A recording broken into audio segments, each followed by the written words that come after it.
আজকের গল্প বেনামি। কলমে অঙ্কুশ অধিকারী।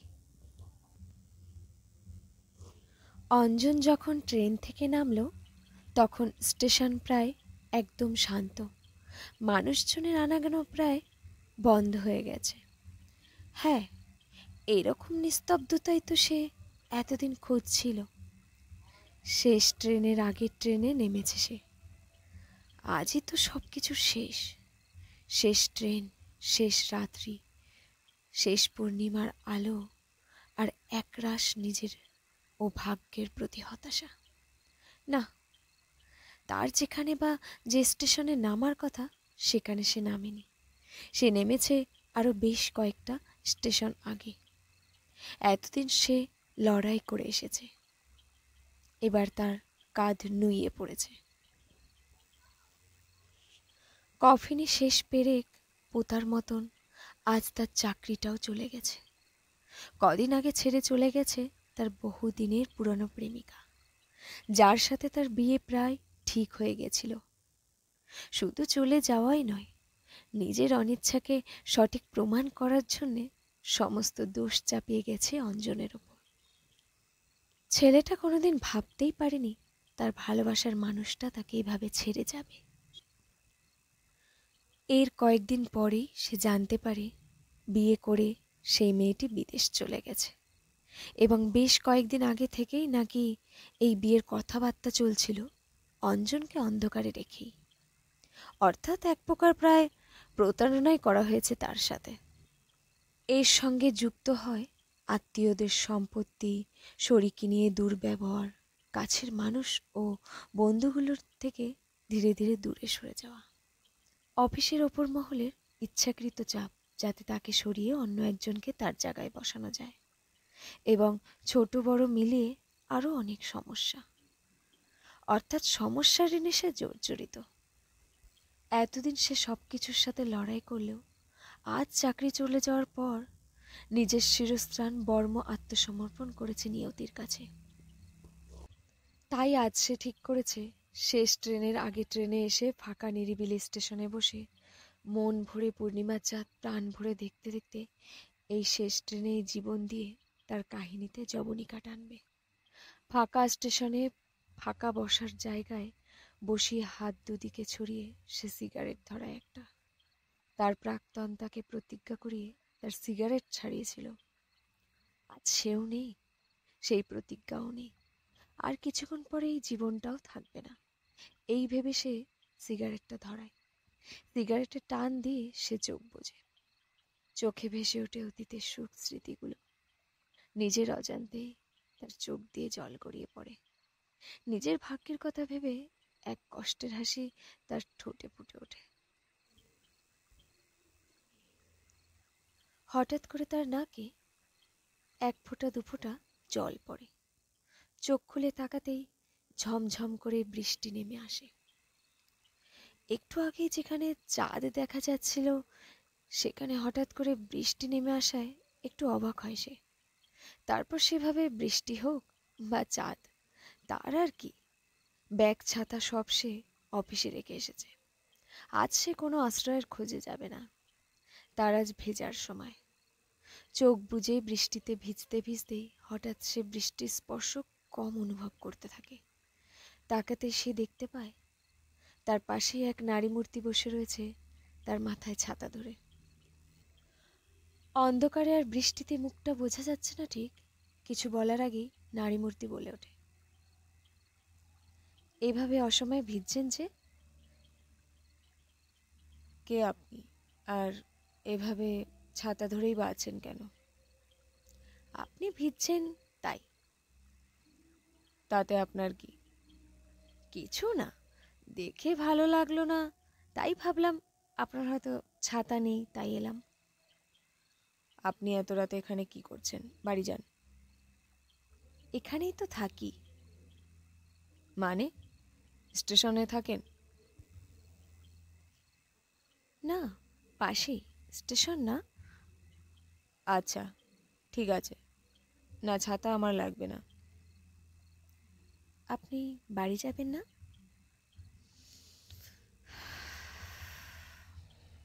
না, আর বাড়ি ফিরব না। কেন? কিছু হয়েছে? না, হয়নি। দেখুন, আমি আপনাকে চিনি না, কিন্তু বুঝতে পারছি আপনি কষ্টে আছেন। কি হয়েছে কি বলা যায়? আপনাকে কেন বলবো? জানেন তো, অনেক সময় পরিচিত মানুষদের সাথে কথা বলে শান্তি পাওয়া যায় না, অপরিচিত মানুষের সাথে কথা বলে সেটা পাওয়া যায়। একবার বলে দেখতে পারেন, হতেও তো পারে আমি কিছু সাহায্য করতে পারলাম। অঞ্জন এভাবে কখনো ভেবেই দেখেনি আজ সে তার জীবনের শেষ মুহূর্ত কাটাতে চলেছে। এমন পরিচিত বা অপরিচিত কোনোটাই আর বিশেষ মনে রাখে না। মুখ খুলে অঞ্জন মনের সমস্ত কষ্ট খুলে সে বলতে শুরু করে। সে সেই অজানা মেয়েটির কাছে খুব ধৈর্য নিয়ে শুনতে থাকে। সে সব বলার পর অঞ্জন বলে, এবার বলুন, আমার এই সিদ্ধান্ত কি ভুল? হ্যাঁ, ভুল। কেন? কি আছে আমার জীবনে? আপনার বাবা মা তারা কি দোষ করেছিলেন? তারা তো আপনাকে ছেড়ে যায়নি। ছোট থেকে ভালোবেসে তারা আপনাকে বড় করেছেন। এখনো তারা আপনার পাশে দাঁড়িয়ে আছেন। কখনো কি তারা আপনার হাত ছেড়ে দিয়েছে? যে প্রেমিকা ছেড়ে যাওয়ার জন্য আপনি হতাশ, সে আদৌ কোনোদিন আপনাকে এক মুহূর্তের জন্যও ভালোবেসেছিল? তাহলে কি সে আপনাকে এভাবে ঠকাতো? চাকরি গেছে বলে আপনি হাল ছেড়ে দিচ্ছেন? কেন? আপনার যোগ্যতা নেই আর চাকরি পাবেন না? আবার চেষ্টা করুন, ঠিক পাবেন। জীবন তো একটাই পেয়েছেন, ঘুরে দাঁড়িয়ে লড়াই করুন। আত্মহত্যা করা মানে তো পালিয়ে যাওয়া। আপনি মেরুদণ্ডহীনের মতো পালিয়ে যাবেন? কার জীবনে সমস্যা নেই?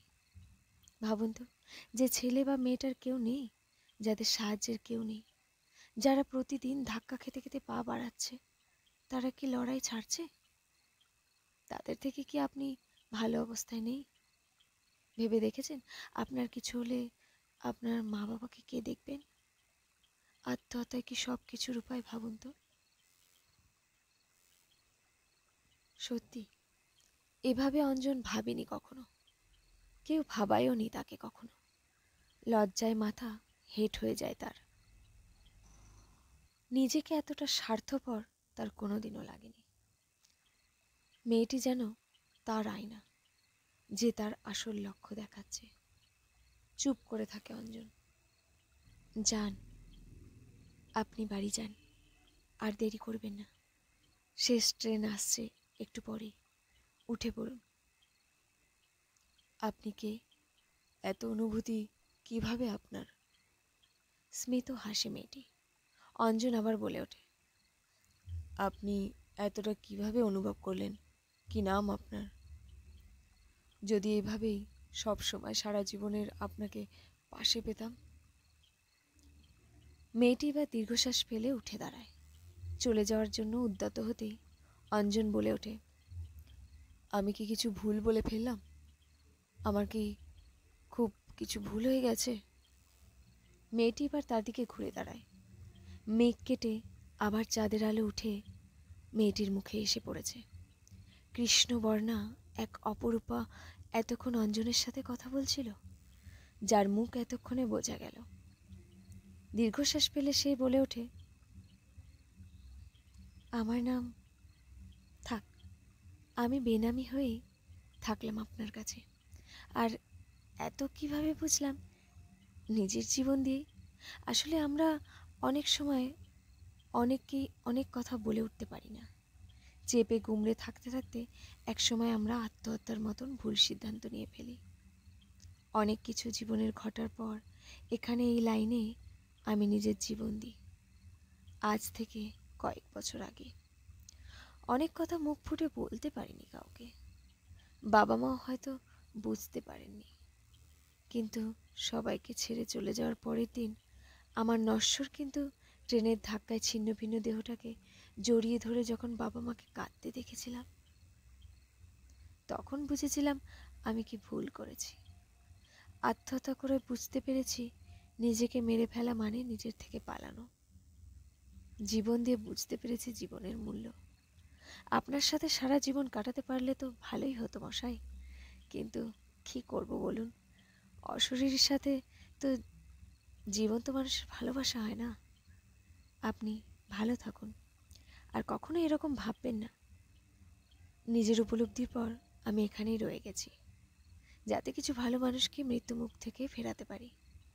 যমরাজের হয়তো আমি চক্ষুশূল, কিন্তু এটাই আমার জীবন এখন। চলি কেমন? ভালো থাকবেন, আর মনে রাখবেন এই অশরীরী কথা। বলে এগিয়ে যায় মেয়েটি। শেষ ট্রেন স্টেশনে ঢুকছে। স্থানুর মতন বসে আছে অঞ্জন। ট্রেনের দিকে তার ভ্রুক্ষেপ নেই। সে তাকিয়ে আস্তে আস্তে অন্ধকারে মিলিয়ে যাওয়া বেনামি নারী মূর্তির দিকে।